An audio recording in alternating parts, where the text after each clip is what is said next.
Hello and welcome to the MBC Sports Podcast. My name is Andrew Sullivan. I'm joined by Connell Scruggs, JP Eisenhower, and Andrew Feeney. We'll talk a little bit of high school football as the season wrapped up last week, and then we'll move into some college football stuff. We'll talk about bowl games. We'll talk about the college football playoff. We'll talk about recruiting classes and head coaches for this last podcast before the Christmas break.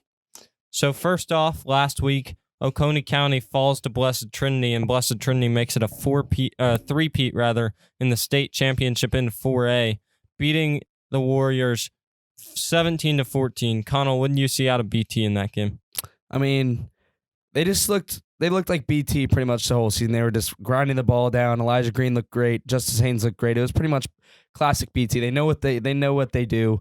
And they do it well. They know how to do it well, and they definitely ran the ball well. That last drive was perfect. The way they were able to run down the clock, run 8 minutes of clock down, get all the way down to the one, and just end the game there on that one drive. It was a beautiful drive. I mean, that's just BT for you. They're in for 264 yards on 43 rushing attempts, so that's just them basically grind the ball down, take a ton of clock.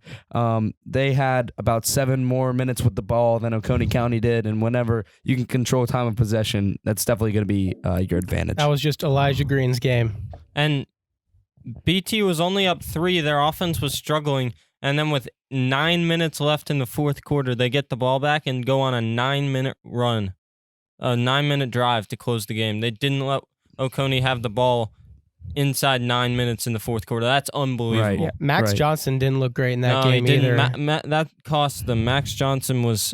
He was throwing it to his brother the entire game. He wasn't really spreading it 7 around. for 20. Yeah, he missed so many passes that he should normally makes in the first half, and he probably had his worst game of the season. If he played well, I think Oconee County wins. Another thing that didn't help was Ben Noland, who tore his ACL in the Marist game, was out. He's their second best wide receiver. I mean, they still beat Sandy Creek with that. I mean, I know Sandy Creek's defense isn't great, but I feel like you got to have more than just 1 or 2 guys, especially when you're just throwing it to your brother the entire game. You got to have some more targets. They were double teaming him too. You got to spread the ball around. I still think if Oconee County plays like they did against Marist, they would have won that game. Yeah, and like you said, Max Johnson had the worst game of the season. I think going back to what JP said, Elijah Green possibly had the best game of his season. He rushed for over 200 yards, 203 yards actually, on 21 carries. I mean, 200 yards in the state championship. And 21 He's going carries, out in too. style there. They fed him in the state championship with 21 carries. He'll be going to North Carolina, UNC next year. UNC, I'm really looking forward to watching next year. So, yeah, their quarterback looks really good. He's a freshman this year. He looked good as a freshman, so just imagine what he does. You almost beat Clemson as a freshman. Yep. Sam Howell. Another thing for 4A, we talked about it a little bit at the end of the season. 4A is changing, so next year it'll be interesting. I think Marist is scheduling BT, even though they're not in 4A. First game of the season. First game of the season versus BT. Good. Second game of the season versus Woodward. So that's going to be really tough, especially for the quarterback. And Marist will not be playing Pius. Is that correct? I'm not sure. That hasn't been confirmed. I really hope not. I want to play Pius. No, that's a rivalry. I think everybody at Marist wants to play Pius and BT. Yeah, I really hope they don't. I really hope they don't. Take that off the schedule. The issue there is that Pius's region has 9 teams in it, so Pius has to play 8 region games, leaving them only 2 non-region games to schedule. So I think you got to schedule Marist, though, just because of the rivalry. You got the history behind that. You got to get very picky on who you want to play. Just the history behind that rivalry. You can't just get rid of that. That should be number 1 on their list. I think Marist should try to play. I mean, I was proposing Marist tries to play Cartersville. I mean, I think Marist outside of your region, play hard games. You need the experience. Exactly. There's what are you unless you're trying to go 15-0 and go an undefeated season. I mean, I don't really care if Marist wins a state championship. I don't think the kids care if they're undefeated or not. They just want to win the state championship. And those 2 games at the beginning of the season, Blessed Trinity and Woodward, are not in region, so those aren't going to affect the playoff picture in any way. If you play any hard games outside of region, you're not losing anything. Right, you're preparing yourself for harder games later. Yeah, Chadwick loaded the schedule just to give all this. Woodward's going to lose a bunch of people. It'll be interesting to see how they rebuild. But I'm not so sure about Woodward. Well, they lost their UCF quarterback and their running back. Those were their top 2 players. They'll have to rebuild a little bit, but they're always stacked with athletes at Woodward. So it's just a good test for the defense speed-wise, and you play against a bunch of just talented athletes over there, no matter what. And for the secondary next year, it'll be interesting to see who replaces Mitch Owen. I mean, this year you had a pretty good secondary, but losing Mitch Owen, I don't know who's going to step up in that place. It might be right for Masano. It might be Thomas Rollauer. It really depends on what you're going for there. Thomas Rollauer versus it could be one of the freshmen this year too. It could be Thomas Rollauer. I mean, you look at him, you don't think the kid hits hard, but that kid hits hard. He's dense. I've heard him been described as dense because he doesn't look that big, but when he hits you feel it. Hey, I remember he got called for targeting. I remember he can hit people. I mean, he's that aggressive. safety. He's that kind of guy you want. That's the kind of guy you need. Yeah. You need that enforcer on your defense. Right. And but Marist is playing. You gotta love him. Marist has to play 6 region games next year in a region of 7. So I was proposing Marist plays Blessed Trinity, Woodward, St. Pius, and Cartersville. I would like that. Get you a lot of good competition early in the season. I mean, it's fun for Marist to play those competitive teams because this year, I mean, Marist didn't play many competitive games. If I'm being honest, the first 7 weeks were like, how good really is Marist because they've won every single game, but they haven't played anybody. Denmark was supposed to be, but Denmark really didn't show up. Denmark didn't play well against us. Yeah, they didn't play well against. I don't think they were as. See, we were hyping them up so much, but I don't know if they were as good of a team as we thought they were, especially after the way they lost to Sandy Creek. And when you're playing, I mean, when you play a team out of Las Vegas and beat them by 60, I mean, and you're playing, who else are you playing? I mean, Westminster wasn't a great out of region game. And what are we going to call West Hall? I mean, those are games where if the students know Marist is going to win pretty easily, that makes them not want to come as much. Exactly. I think it's the better games you schedule out of region, the better I like it. Yeah, the better the more entertaining. The better the parents like it, the better the players feel because they know, if you win a big game like that, you have confidence going into the next week, and especially in the playoffs when you get in those later rounds, especially like this year, you play the better teams. You hadn't been prepared earlier in the season by playing the good teams. Well, Marist went the first 9 weeks, Marist won every single game by double digits, I'm pretty sure. Yeah. We didn't play a close game until BT was really our only hard game, and when you look at that, that's not enough experience going into the playoffs. When the next hard team you face is Oconee County, it's really just not enough. I like their strategy of stacking their schedule and getting experience against these top teams. Well, let me tell you, next year if Marist plays BT, Woodward, and Pius first 3 out of the first 4 games, I can guarantee you the one win those football players won is BT. Yeah, guaranteed. Of course. They'll take a win over BT over a win over Woodward or Pius any day of the week next year. The BT rivalry is just. I feel like the BT rivalry is now above Pius these past few years.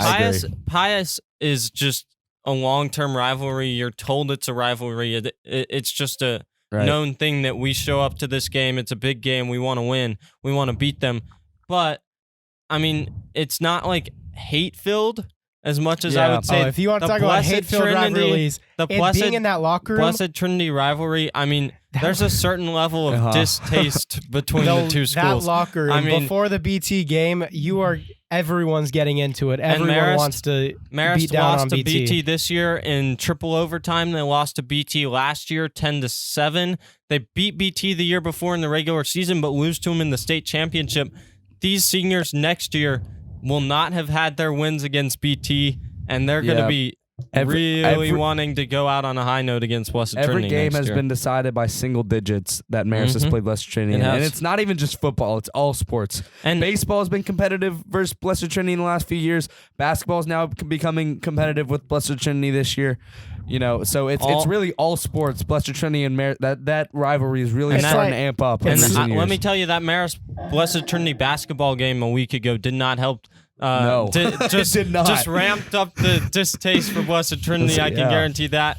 I mean, the Pius games have been back and forth, but it hasn't really been this close. What helps build the rivalry up, I think, is just having such close games and being so close to beating them or being so close to losing. That helps building up. And I think, the past 4 years, all 4 regular season games the past 4 years have been decided by 3 points or less. Yep. I feel like this rivalry is similar to if you're looking at Ohio State and Michigan or Oklahoma and Alabama, Texas. Auburn, any teams of those that close. just absolutely hate each other. Yeah. Like you respect the other team, but you hate them. Yeah, it's good. It's good to have a rivalry like that. This year, in my opinion, Alan Chadwick and Tim McFarland are the two best 4A coaches. Yeah. By far. For the talent that they get, how well they coach their teams, I think Tim McFarland's done a better job than. Tim McFarland had more talent. A lot more talent. He had more talent than Maris did this year. But he had to deal with injuries that Maris didn't have to deal with. He lost 2 quarterbacks. He had to replace. Yeah. Quarterback-wise, I talked to him before the Maris BT game. He said usually to win a state championship, you need to prevent from injury. And going into the state championship, he was surprised that his team made it this year. So those two coaches do so much for the little amount of talent. I mean, you compare the talent Marist has versus the talent Oconee has. Yeah. And the talent BT versus that talent Oconee has. Well coaching. I mean, Oconee has 2 kids that'll probably play at LSU. Mm-hmm. They have a kid that's probably going to play at Virginia, which is the ACC runner-up. Wes Weeks. They have a running back that's probably D1. They have a safety was Wes Weeks. They have a offensive lineman who's probably going D1. I mean, that team had 6 D1 players, I think, on it. And you don't see... I mean, BT had 2 this year. Both running backs, and that was it. Yeah, this shows you coaching is huge. Marist had everyone. You never think about the coaches when you look at players, and when you look at that. I mean, look, when you look at the Rams, they made a few changes before Sean McVay era, but Sean McVay really changed that team. True. It's really a coaching change that's going to change these teams. That's why when you look at college football, teams having talent but changing coaches, sometimes that makes all the difference from a team not being ranked to a team being a top 5 team like Mizzou will be next year. Get him out of here.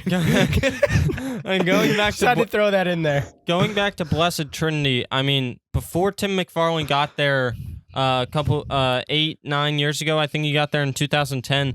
BT had never won a state championship, and now they've won 3 in a row. I mean, and wow. He's won 4 as a head coach, and he's 90-18 at Blessed Trinity. I mean, he's a program builder for them. Right. And the thing is, with a private school, it's not like a public school where you're districted. In private school, you can actually attract players to like your school. So being a good coach and having a successful program is huge. And so you see Justice Haynes started the year off at Alpharetta High School. 2 weeks in, transferred to Blessed Trinity because, that football program, it's powerful. It's incredible. There. So, and he's going to be a 4-year starter for them. And trust me, Alpharetta missed him. Alpharetta misses him a lot. And then, assuming he doesn't get terribly injured, we hope not, he will definitely be going D1. Uh-huh. I mean, he's one of the best freshman running backs I've seen in Georgia. He's one of the best running backs you've seen in he's Georgia. He's built like an upperclassman. Elijah Green was better than him this year, but he won't be. But he won't be in the future. Justice is definitely going to be above Elijah by the time he graduates. Mm-hmm. Now we're going to shift into college football. We're going to go over some storylines. First, we'll touch on the rankings first. Connell is 60 points, JP 59, and I have 56. Still anybody's game. Some storylines coming into the bowl season. First, a bunch of players expected again this year to sit out of bowls. We've heard from a couple already. Derek Brown for Auburn, the defensive tackle, and Andrew Thomas for Georgia, the offensive guard, and then another offensive lineman for Georgia said he's not playing next year. He hasn't said if he's going to skip the Sugar Bowl. But for me, at this point, it seems like anybody that's going like top 2 rounds in the NFL draft and isn't playing in the college football's playoff is like, what's the point of the bowl? I mean, there's some games. Like, I'm just gonna skip it. Yeah, there's some exceptions. I mean, Jerry Judy's elected to play, which I personally didn't think he was going to play that game, but I think Tua Tagovailoa called a players-only meeting with all the guys that I think were going first and second round, and they had a talk, and I think it was either going to be we're all in or we're all out, pretty much. And so Jerry Judy decided to play. I know Terrell Lewis and Trayvon Diggs are both electing to not play, so they're both going to sit out versus Michigan. Those are both potential first and second round picks there. So that makes a little bit of sense, but big surprise there for Jerry Judy to actually play. I didn't think he was going to play. I think this is the best decision for players. I know there's a lot of people who want to see these top players play in these bowl games, but when you look at it, they have to think about their future. They have to think about getting drafted in the NFL. When you look at the possibility of getting injured and going later versus gaining absolutely nothing from this bowl game. There's nothing more that you can prove. You've already given everything out on the field. One game You've isn't already really going made to your change mark. your draft stock that much. I say pack it up now and wait until after the scouting combine and everything, and just have that be your last statement. The scouting combine, signing, everything. I think just one thing to consider, it's not as much about a player's draft stock. It's more about building a program. And I think, in my opinion, a huge bowl game win can help boost a program.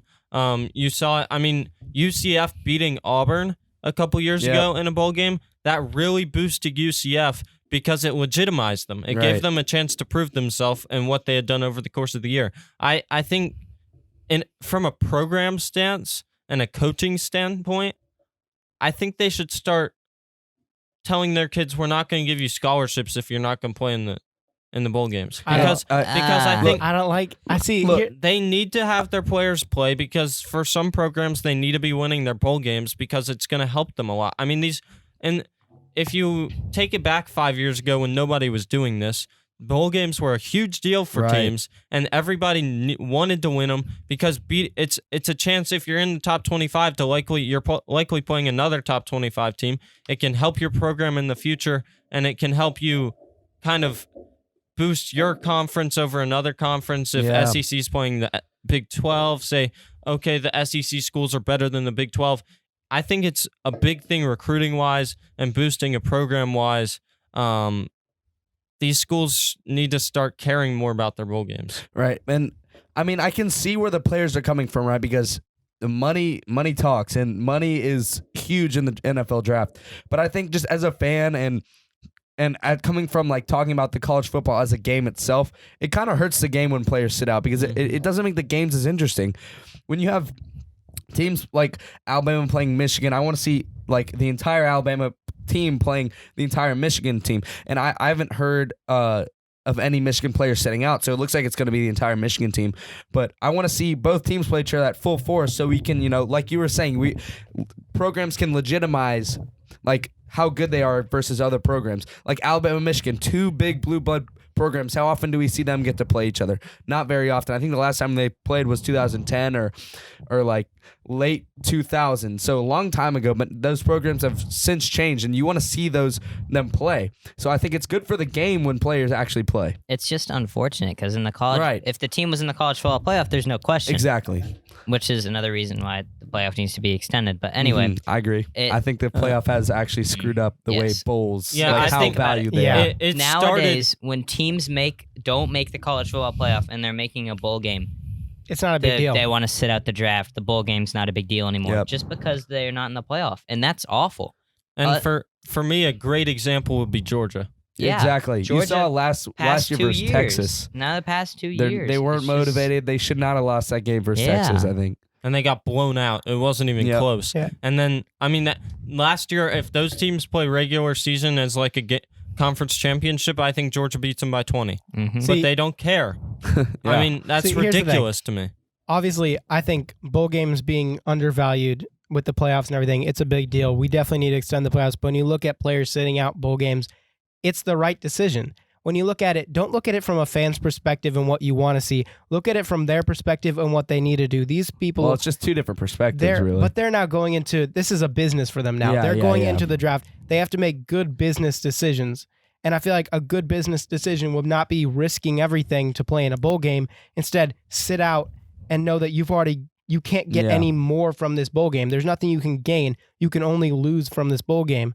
Like Andrew had mentioned earlier, with the Jaden Smith, the linebacker from Notre Dame, he lost. He was going to be a top 5 pick, plays in the bowl game against what a lot of people thought he was going to do. He ends up getting injured, really a horrible injury with a lot of nerve damage in his knee, slides all the way into, I think, early to mid second round. And it's a horrible situation because he lost all that money just from that.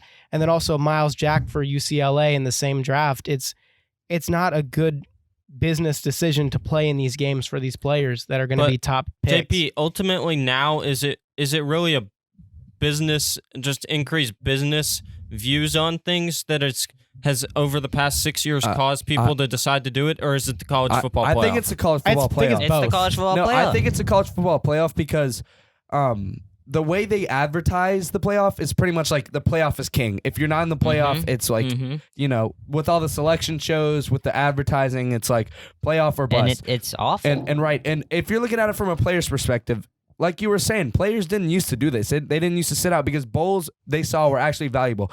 If they saw the bowls as valuable, I still think they would play it because, you're on that team. You've rode with those guys for 2 or 3 years.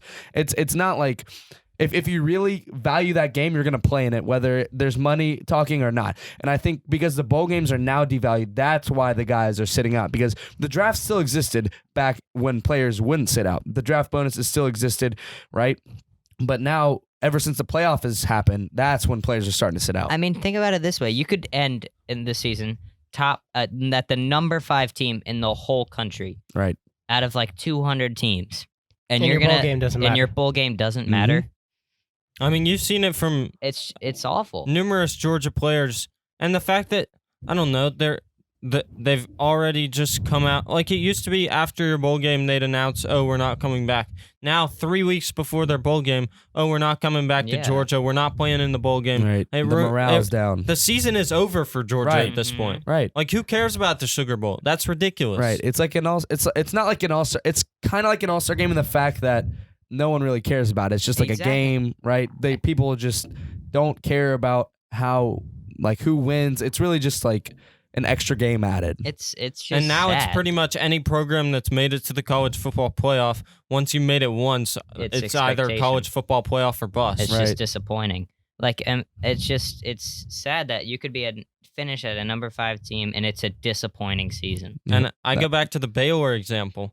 Baylor 1 overtime away from making the college football playoff, and now this is a huge disappointment. Baylor, they were you such were so a horrible close. team before, and it's the program has gone from 1-11 to an overtime away from being in the college football playoffs. And no one looks 2 at that. seasons, in the conference championship. We should be celebrating that. They should be really trying hard to win their bowl game, and if they win the Sugar Bowl, they should be playing a Georgia team that's motivated to beat them, and we should have a good matchup there to see who's better, Baylor or Georgia, and that would legitimately Neither team be is motivated. Neither team is really looking to Baylor motivate. is. If I'm looking at Baylor, I'm is. trying to win that Baylor's game. more more motivated than Georgia. Definitely. But when you look at morale, it's not like Baylor's jumping off the walls. Like, I mean, super excited. I'm not on. Obviously, I'm not on Baylor. Yeah. But if I were on Baylor and we had a season like this, I'm tough. Yeah. I want to beat Georgia. If we The thing beat is, Georgia, who's our talking about season it, though? is You're going down in the books Yeah. right there. When you look at it, But- who's talking about it? Yeah, Though? No one really nobody is. cares. But Yeah. and from a program standpoint, if I'm those 2 programs,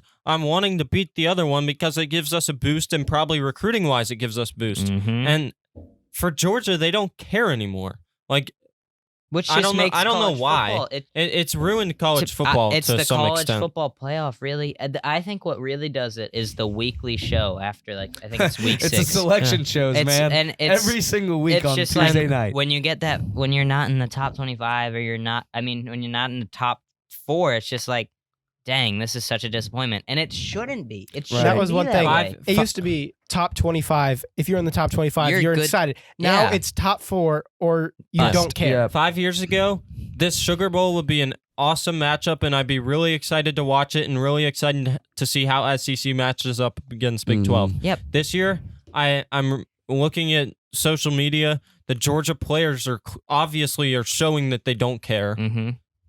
We haven't seen that from a Baylor And- standpoint, but if you see the kids not being motivated, I mean, what motivation does that give me as a college football viewer to want to watch the game? Yeah, exactly. It's just going to be like last year when the number 4 team, if the number 4 team loses, they're going to be like, it should have been us. or Right. Something like that. I mean, Yeah. but ultimately, players are going to do what's best for them, and I'm sure the coaches support that because, they really college football, it's the developmental league. They're like the national championship's great for the viewers and everything, but it's if you're going down from a player's perspective, it's to develop you and get you to the NFL. So I'm sure the players, the coaches, they're all excited. Coaches are going to sit, and when their players say they're going to sit out, they're fine with it. It's just like it's turned into a business. The college football playoff has turned into a business. Yeah. And now we'll just shift gears a little bit, now focusing on some players that have mentioned coming back next year for their senior year. A move that some might not like, but for the college viewer, it's very great to see players wanting to come back. First, very surprisingly, Chase Young for Ohio State. Okay, let me just say a disclaimer here. I'm pretty sure the interaction was with TMZ, and TMZ's known to be very upfront in your face. I don't think he's coming back. It was at an airport. TMZ approached him when he was with his mom, kind of shoved a microphone in his face. What else are you gonna say, right? You're gonna say what's good, what people tell you to say. It's not gonna be. He's not gonna say I'm going to the draft. He's gonna say what's right for the like. He's going to say what's right from an organizational standpoint. I don't think he was meant anything by that. Another person that legitimately might come back is Tua Tagovailoa. JP Eisenhower talked about that this week on the JP Eisenhower show last week. Yeah, with me. Had a lot in depth with Connell. We had a good discussion about that one. Be sure to go watch week 5 of the JP Eisenhower show. That one was week 4.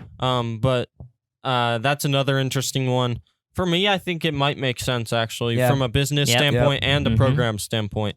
And that'd be nice for Alabama to get Bryce Young a year under Tua to learn from Tua. Right. Another one interesting is Jake Fromm.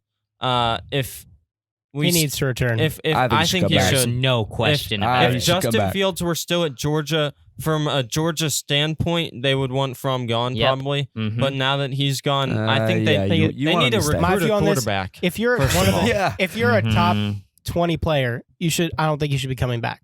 I think you need to go to the NFL, not risk anything worse. Like Tua, if he gets injured again, he's gonna slide way into later round. I think there's not going to be too many teams that are going to trust his 50-50. I'll give it. I said 70-30. I changed talent like that. Teams aren't going to risk it because of the injury. It's not in the early rounds. I listened to the interview he did with Kirk Herbstreit, and by the way he was talking there, I think I'd say more of a 60-40, maybe even 50-50 that he goes to the NFL. I think Chase Young, though, the one thing he is thinking about coming back for is that degree, wanting to graduate. That's one thing where I could respect his decision if he wants to have his degree. But there's just some players that come back when they're like top picks, and I don't think they should be. But when you look at Fromm and Swift, they definitely need to come back to improve their draft stock. Yeah, going back to Chase Young real quick, I think if Ohio State wins a national championship this year, there's no doubt he's going. Yeah. If Ohio State does not win a national championship, if the reason is a degree, though, he has to. He can't. He's a sophomore. He's a sophomore. But from Chase Young, if we're looking at it from a business perspective, you can only get worse from where he's at. Because right now he's looking at the number 1 pick in the draft, or 2. No, it's gonna be number 1. I mean, Todd if McShay, he's not number 1, Todd McShay and Mel Kiper both have him going number 1. I have him going number 1. Wait, to the Dolphins or Bengals? You can pretty much only get worse. We don't know yet. Okay. It's going to be Bengals. Bengals are going to be the number 1 pick probably. I mean, what I'm saying is you could pretty much only get worse in terms of bonus money and it's not like a quarterback situation where you kind of want to go a little bit later because you can play on a better team. Whereas like a defensive end, you can pretty much go on any team and play. Right? It's not like if he comes out, he is the number 1 ranked prospect coming out of college. Right. Yeah. He is the top player. There's no question. He might not go number 1 because Bengals need a quarterback. Bad. Burrow's probably going to go 1, but he's easily a top 2, top 3 pick at most. That'd be And shifting a little bit here. We'll talk before we pick some games. We'll talk initial recruiting reactions. Today was started early signing period, I think. I know that the top teams, obviously, as expected when looking at the rankings. I mean, Clemson, Alabama, Ohio State, LSU, Georgia. I mean, in most people's minds, Texas those A&M would be the top 5. Maybe not though. in that order. Texas A&M is stunning. What Jimbo Fisher did this year, he's trying to shift a program over there, and that's Auburn the way at number 7. That's going to be another. SEC. The SEC is going to be stacked. Auburn 7, Florida 8. I mean, as usual, it's not surprising. As usual. The A&M one surprises me. Notre Dame. Notre Dame jumped to 9. Notre Dame did jump to 9. 6 of the top 10 teams recruiting classes are SEC schools. The SEC it's a cycle pretty much. If you have a good program, you're gonna get more recruits, so you get better, and then more recruits. Yeah. So it's like a cycle. That's kind of how it works. And Notre Dame up at 13. No, Notre Dame's at 9. They moved up to 9 actually. So they must have got a couple recruits in the top. They got 2 5-stars. Chris Tyree, the number 1 running back in the nation. They got the number 1 running back. They got a running back. Yeah, they need Notre that Dame bad. got their running back. And then the Big 12 teams filter in, and some UNC. Big Ten teams. But moving down towards the bottom of the top 25, some teams that are jumping up. I want to mention. You want to talk about North Carolina? UNC's You want to incredible. talk about Nebraska? Nebraska's overhyped every year. Florida State. We're waiting for Florida it. State. I know We're it's gonna waiting happen. for it. Come on, just say it. I want to roast you on it. Kentucky's surprising to me Okay. at 23. All right. Come on, And keep then saying. I Georgia wanna Tech. fight Georgia you. Tech. No, Hey. I'm going to No. absolutely destroy you on this. I'm not saying that Wait, I'm Georgia Tech ready. will be good next year. No, I'm not I'm saying. ready, though. Okay. I'm not saying they will be good next year. Say Let something. him so I talk. argue. Tell However- Todd, let him talk. However, this number 24 ranked recruiting class is not including the running back Jahmyr Gibbs, who's actually committed there. I'm not sure why they didn't include it. He didn't Georgia sign. Tech will move. He didn't sign, correct. He's waiting That's to sign, why. but he's committed to Georgia Tech. He'll probably go. He's signing in February or something, but he's a 4-star. He's the number 16 ranked running back in the nation. Top 2 running back in Georgia. I think his speed is unbelievable out of Dalton. Jahmyr Gibbs is a true talent, and today they picked up a big signing in Jeff Sims, the dual quarterback, number 7th ranked quarterback in the nation. Okay. Out of Okay, Georgia Tech. Bro, out hey, of Santa Give 'em Wood. props. I like- mean, they got for, some. for how poorly they did Yeah. this year. Yeah, For how it's poorly they true. did this year to have a top 25 recruiting class. Jeff Collins is really doing his job well. Yeah, Yeah, times are it's definitely- changing. They got some great skill It's going to position take players. a couple years. My big problem's in the trenches. You got a speedy running back, but if you can't block for him, and you got a great quarterback, if you can't block for him, it's not going to be a good season. It's going to be another down season. They got a bunch of 3-star offensive linemen, and They don't got got many a 4-star center, they got guard. They have tackles. They don't got a center or guard though. They got a 4-star D end in Jared Ivey. That was a big pickup out of North Gwinnett. And they got 2 4-star wide receivers. They got he's recruiting talent, and the biggest thing for that to start that program was getting a quarterback. I mean, I know you need an offensive line, but if you're going to recruit those kind of guys, you need a quarterback to start the recruiting process. And just for them, this is an example of a coach. Even though that his team isn't doing well in his first season, he's having to completely change the offense. Recruiting is the start to things. I think they might not make a bowl game next year, but in 2 years' time, I think this could be an 8-win team the way he's recruiting. And a couple of quick things I want to say. First off, Bryce Young, 5-star quarterback, actually signed his letter of intent to Alabama just a couple minutes ago. That was kind of expected. Though. Yeah, it was expected, but there was actually some questions being raised in the last couple of days whether he'd sign with Alabama. So he sticks with his commitment. And then, okay, let's talk about Oregon. They Yeah, signed 3 Oregon. 5-stars. Good for today. them. Oregon That's showed crazy. up, and also one thing that really surprised Justin me: Flo. LSU. They're losing. They're Yes. losing talent. But They lost one Nah, player. that- They lost They a lost receiver 2. to Maryland. They lost 2 players. and they lost they lost another. They lost 2 players, but and they're the number 4. They also stole Arik Gilbert from Georgia. Stole him. Well, I mean, okay. And they stole Max Johnson from Georgia. Max Johnson is 10 minutes away from Athens.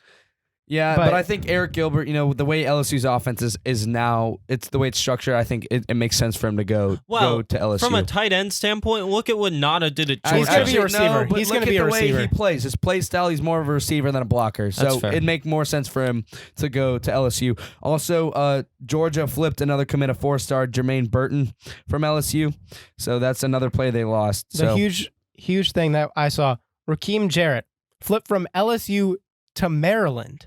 yeah, he that's kind wants of to crazy. be a star. I had no That's idea. probably what it that is. was. Maryland has the number 27 recruiting class in the nation. But they're and they Maryland. almost got the 4-star quarterback that went to Georgia Yeah. Tech. Guys, are They're we going to Maryland, ignore though. Texas at number 10? Texas. Oh, we I'm actually mentioned them. surprised they're still They're getting back. that kind of clout. Oh, I'm we're kidding. back. I'm kidding. We're No. back to being That's like 7-5. when you I am mentioned Nebraska.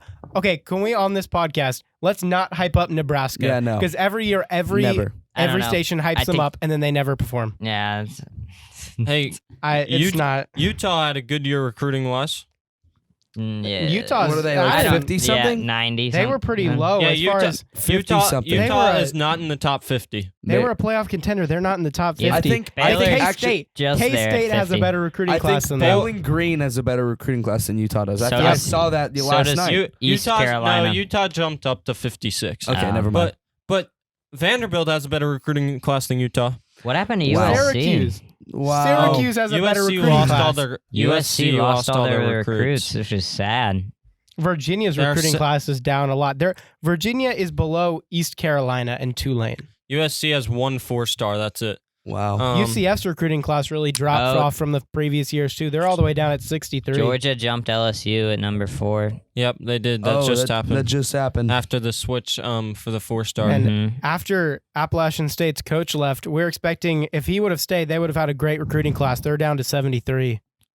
Yeah, I mean, there's there's some interesting. Bunch Memphis. of ACC teams living. Virginia's at 60. Dude, I'm a Notre Dame fan, and I'm waiting for the day we can switch to the ACC. I really want it to happen because look at these teams aren't bad. They're not bad. This year was bad representation, but they're up and coming. I think it would be a great move for the program. I think if Notre Dame didn't lose that game versus Michigan, they might have been the 4. They might have been the 4 seed. Five ACC teams in the top 25, though, yeah, Feeney. I know. That's So, that's what I'm saying. No, but going back to Georgia Tech, guys. I mean, the fact that they're No out, one cares. the fact that they're out recruiting so many of these teams that were good this year It's is. true. I mean, Give them it's- props. It's hard to do when you lose to the Citadel, Oh man. but you still have a top 25 recruiting class. That's pretty tough to do. yeah, I And can't. also I can't KU deny shooting it. up there too at Yeah, they 46.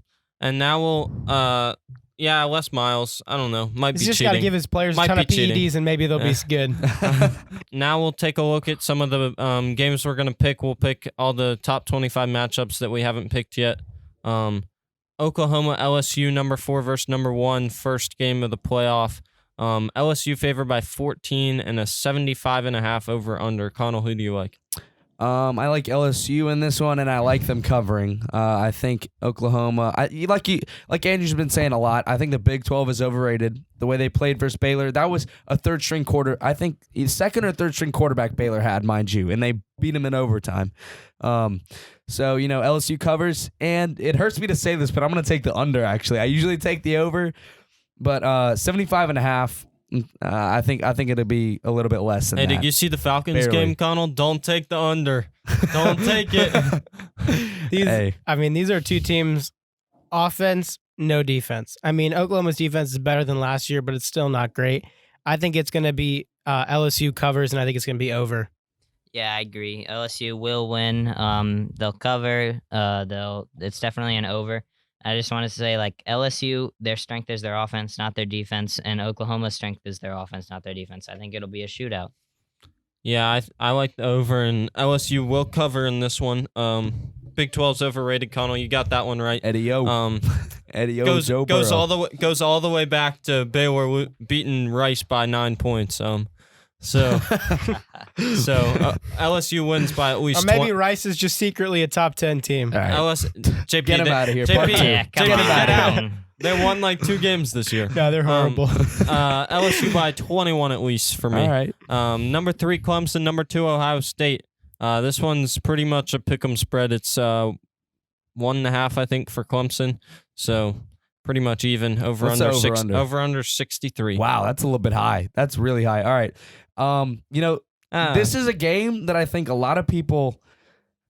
I don't know. With the point spread coming out, I think people are actually starting to legitimize Clemson in the way that they've been deserving, right? They beat every team by over 20 points, and even though they haven't played anyone, you still got to show up every week and play. And the only game they looked vulnerable in was UNC, and that's kind of, that's. UNC is better than a lot of Right. people are giving them credit for. But even with that, Ohio State, they've played the better teams, and they've been beating teams like Clemson has pretty much all year. And they've played better teams, and they got Chase Young. Justin Fields looks amazing. Those DBs look really good. I don't know. It's tough, but Ohio State taking this one, and I'm going to take the under too. I think it'll be a lower scoring game than most people think. So Ohio State and the under. I'm just going to shock everyone here, and I'm going to take Clemson. I think I'm going to be the only one at this table who How's takes that a Clemson. shocker? That's not a shot. Well, They're because favored. everyone here is going to take Ohio State, though. I was gonna take. I thought Clemson Ohio. too, Oh, you're JP. taking. All right. All right. Well, I guess it's not the only one. But I was expecting to be the only one to take Clemson. But I mean, when you look at how Wisconsin played Ohio State the first half, I feel like Clemson has the pieces to emulate that for the entire game with Travis Etienne and Trevor Lawrence playing complementary to the running game. And really, a lot of people after last year's Clemson defense, they're not giving the credit that's deserved to this year's Clemson defense. This year's Clemson defense has better numbers than last year's defense. I think that this defense could be better than last year, although they might not have those players everyone knows. I feel like this is really a team that throughout the year, a lot of people are saying their schedule is bad, and this is going to be a chance for them to prove that they're a really good team, and I think they're going to win this one. Yeah, I think I'm going to go with Clemson, just because I think they'll be really fired up after all the hate they got all season, and they're definitely not a bad team. So I think it'll be Clemson will win by 2 touchdowns, and it'll be under 63. I think the defense has changed a little bit for Clemson. It's not quite as good as last year. But I mean, the weird thing for me is through the first 8 weeks of the season, everybody said Clemson's not nearly as good as last year.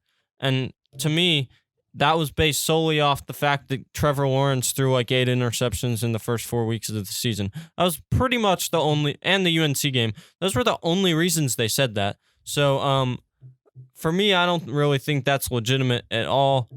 I think last year Clemson was head and shoulders above everybody in the country. They were. They destroyed Alabama in the national championship. Yep. I'll admit it. They did. I don't think enough has changed for Clemson for them not to be able to win this game. I think their defensive line. You've been saying I said their defense Yeah, is. their You've been defensive saying line Ohio is gone, State's but number that's one all not enough. season, though. I still think I that don't think it's Clemson's offense. I mean, Ohio State's the most balanced team in the country. No doubt about it in my mind. But I just don't know. The Big Ten championship, they didn't play a good first half. You can't do that against Clemson, and I think Clemson wins this one. That shocked me. Very close game. All right, Cello, you've been one to pick Cello, Ohio State. Cello, you've been taking Ohio State saying they're number one all year. That shocked me. Rankings and picks are completely separate, JP. I mean, Hey, if you're saying someone's a Clemson number one didn't deserve team, a number one ranking or a number 2. I'm the only one to pick Ohio State, All right, so hey, now that's an let's pick extra point on everyone else. Now let's pick the championship. Connell, you got Ohio State and LSU. Who do you like in the championship? well, how do we pick Why are we championship? picking Just this? based on who you have in your championship. Who will you pick? Man, that's tough. That's really tough. I think I'll just go Ohio State. I'll just go Ohio State. That's tough pick, but that's the game everyone wants to see. JP, LSU, Clemson. Oh, I really want to take Clemson and say they win again, but this LSU offense, I can't pick against them right now. I think LSU all season, they're the number one team. They've proved week in, week out that they can beat the top teams in college football. I think LSU wins another big one.